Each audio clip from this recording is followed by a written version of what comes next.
We'll be back in a moment for the just one more. Well, let's just go straight ahead. Okay, well, Mr. Michael Joffer is he's there waiting. He's a former director with the SSS. Good morning, and thank you for joining us today. Well, definitely, the nation is at crossroads. Everyone just watching to see how the relevant authorities will respond moving forward. But we do know that the IGP had issued several reports and directives to the police officers, different cadres of police in terms of what to do.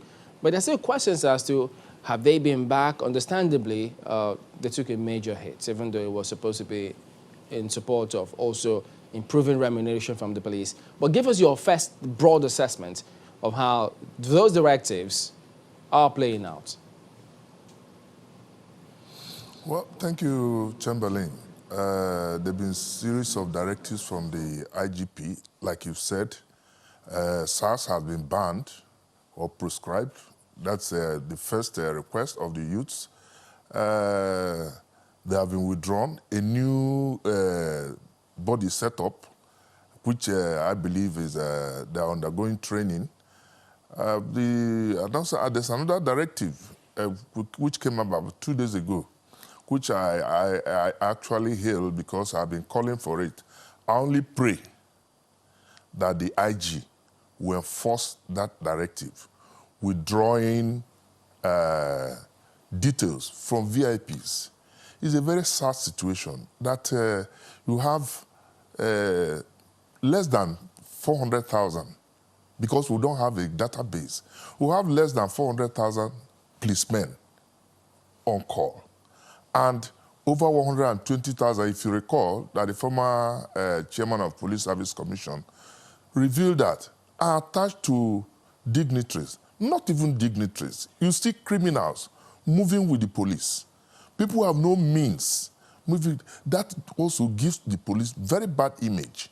So I believe that since IG has given this, he will have the courage to enforce it so that those of them, especially our politicians who go about with hordes of policemen, will take our security seriously. They don't seem to take our security seriously in terms of funding, in terms of because they are protected. I recall when the IG, this is not the first time. You see, and that's what brought us to where we are.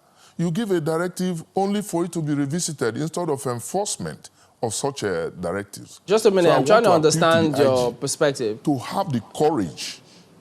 So are you saying that... To enforce this.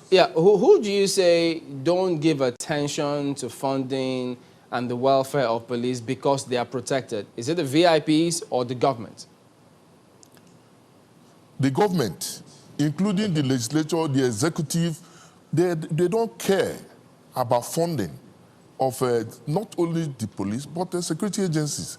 Okay. The high walls cannot save them. They are running around now. The politicians are running around. All right, I tell you that Nigerian politicians... In fact, let me go there so that you could just add that to your response, subsequent response. How does that weigh compared to some of what also sticks out as a challenge that needs to be addressed within the police? The thing is, look at the way the police, people get into the police. Well, most times, if it's not through recommendation or people, the same politicians who just have to push you in there. So, and those equally fundamental to the problem of the police, because lots of people tend to see us and them kind of policing. They see the police protecting the political class as opposed to the people, and not even standing on the side of the law. Yeah. You see, the recruitment process in the police is faulty. We have a problem now between the Police Service Commission and the Inspector General of Police. Who should recruit? This is our constitutional issues laid down on who should recruit. But they are at court. As a result, these people cannot even recruit the 10,000 policemen directed by government. Even at that, you see a situation where people will now go, you are a legislator, you are given 10 slots to go and bring people who are not qualified to join the police. And when these people do, at the end of the training, they are posted back to them as details. Whereas the security challenges are suffering, most people are not looking into the security challenges. So I endorse completely, and I want to support the IG and urge him to ensure, that's the most important thing, to ensure that this directive is enforced. Because I'll tell you, Nigerian politicians are not just wicked, corrupt, and selfish, but they are just overtly wicked, and they don't seem to care about the people. That's the problem, the challenge we are facing, and policing in Nigeria is a difficult. Again, with all what is going on now, I think we should also try and see how the police will be helped. We are talking of banning of SARS, banning of this, then you are now brutalizing the police. Yeah, just one moment, Mr. Which one are we going to face now? The challenges of not having the police? Yeah. Yeah, Mr. Joffa, just one moment. The issues, that concern is valid, that, of course, and it's something that we've been talking about here, that they need to upgrade the welfare of the police. But back to the issue that you raised about the legislators, well, the word on the street about that some of them are saying is that they are endangered as well, and consequently they need some security cover. Do you agree that they're, from where you stand as a former DSS director, do you think they are indeed endangered? I don't agree. I don't agree. I don't move with police. Do you move with police yourself? It's because they are not doing the right thing. They are afraid of the people. If they do the right thing, they should be able to mix with the people. You can see this NSAS protest. Some people have no skeleton in their cupboard. We'll go and address the people, and they will be held. You saw the army, the major, who was saying, calm down, calm down, calm down. Because it's with the people. These people are not with us. Mr. Joffa, you are also aware, just one moment, you are also aware that sometimes some of them, when they go to their constituencies, they are attacked. So consequently, maybe that's why they say that they also need some police cover. That's the question I'm asking. Why should they be attacked if they are doing proper representation of their people? They are not doing the right thing. Okay, you see, I'm talking of wickedness of our politicians. How do you explain these palliatives, some of them that have been rotting away and people are just looting them now? Is it not acts of wickedness? You store all these things to the point that they are expired and people are hungry and you are representing the people? No, we can't continue this way. There's no way we can continue this way. Nigerians must rise up to the occasion for proper representation. And there's no way we can get proper representation until our electoral process is sanitized so that leaders will emerge from there. I encourage the youth, but with what they are doing now, I think it will be laying foundation for 2023. That you cannot come and buy votes. Now INEC is trying to streamline their procedure, their process.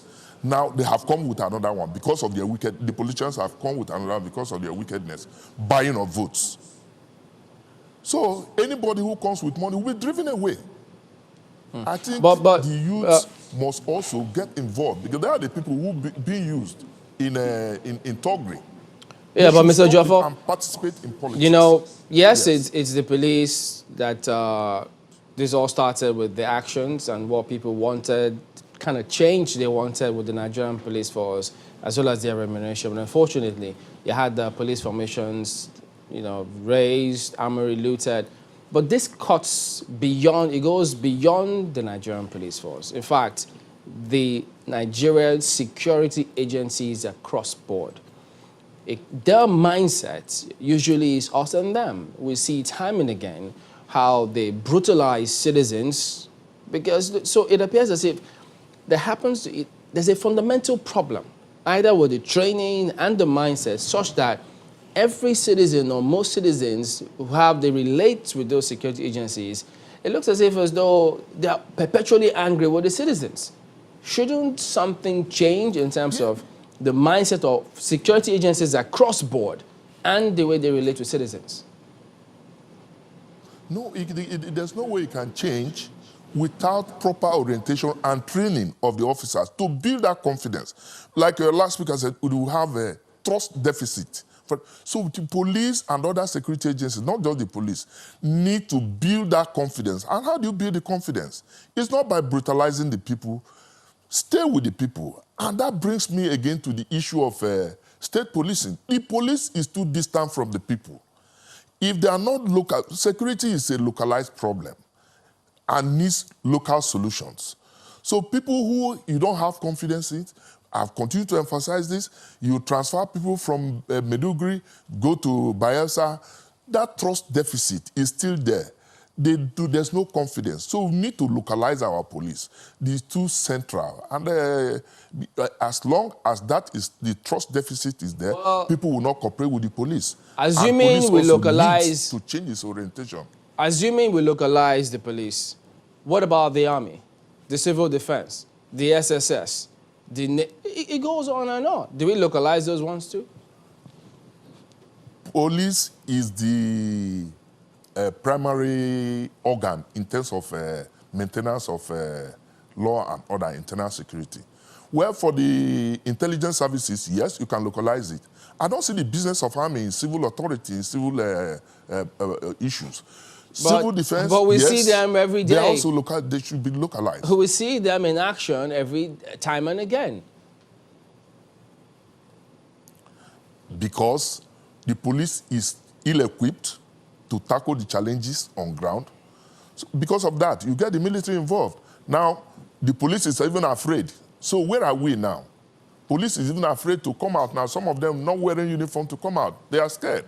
And these are the people who are to maintain law and order. So our appeal that we sit back and re-examine our issues and like the youths, sit down and give government opportunity to look into your grievances, which are genuine and germane. We just can't continue this way. We can't continue this way. All right.